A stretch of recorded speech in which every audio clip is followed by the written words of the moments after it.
Welcome to this program on patient safety and quality. On behalf of the program leadership in the University of North Carolina at Pembroke, I am Alan Meadors, and it is my pleasure to welcome you to this informative and innovative program. Over the next 5 days, you'll hear from international leaders in the field of patient safety and quality, such as Dr. Sarait, Dr. Paul, Dr. Rashid. And you'll also hear a lot about teamwork, because we always are better when we work together. The University of North Carolina at Pembroke is delighted to work with RADA and the Iran University of Medical Science to bring you this important program on patient safety and quality. The University of North Carolina is world known in the healthcare arena. After working with developers of this excellent program in patient safety and quality, it is the university's pleasure to issue a certificate of completion to those who complete the course requirements. Your certificate verifies that you have accomplished the goals of the workshop. What is patient safety? Patient safety is a healthcare discipline that emerged with the evolving complexity in healthcare systems and the resulting rise of patient harm in healthcare facilities. It aimed to prevent and reduce risk, errors, and harm that occurs to patients during provisions of healthcare. A cornerstone of this discipline is continuous improvement based on learning from error and adverse events. It's important that we not only talk the talk, but we walk the walk. What do we mean by patient safety? Every year, millions of patients suffer injuries or die because of unsafe and poor quality health care. Here are some of the patient safety situations causing the most concern. Medication errors are a leading cause of injury and avoidable harm in healthcare systems. Globally, the cost associated with medication errors has been estimated at $42 billion annually. Healthcare-associated infections occur in 7% of hospitalized patients in high-income countries and 10% of those in low-income countries. Unsafe surgical care procedures cause complications in up to 25% of patients.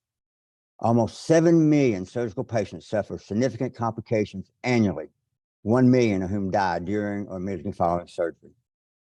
Unsafe injection practices in healthcare settings can transmit infections, including HIV and hepatitis B and C, and pose direct danger to patients and healthcare workers.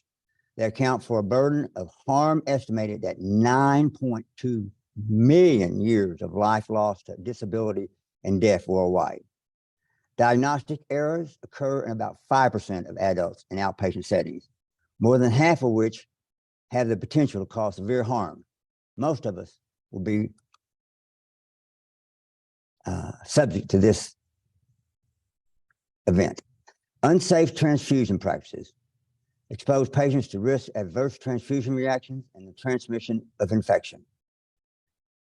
And we all know how important blood transfusions are. Radiation errors involve exposure to the radiation and cause of wrong patient, wrong site identification. Septic is frequently not diagnosed early enough to save a patient's life because these infections are often resistant to antibiotics. They can rapidly lead to deteriorating clinical conditions and affect an estimated 31 million people worldwide and cause over 5 million deaths per year. Blood clots is one of the most common and preventable cause of patient harm, contributing to 1/3 of the complications attributed to hospitalization. Annually, there are an estimated 3.9 million cases in high-income countries and 6 million cases in low and middle-income countries. The occurrence of adverse events due to unsafe care is one of the 10 leading causes of death and disability in the world.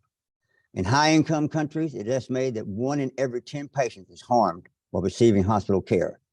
The harm can be caused by a range of adverse events, with nearly 50% of them being preventable.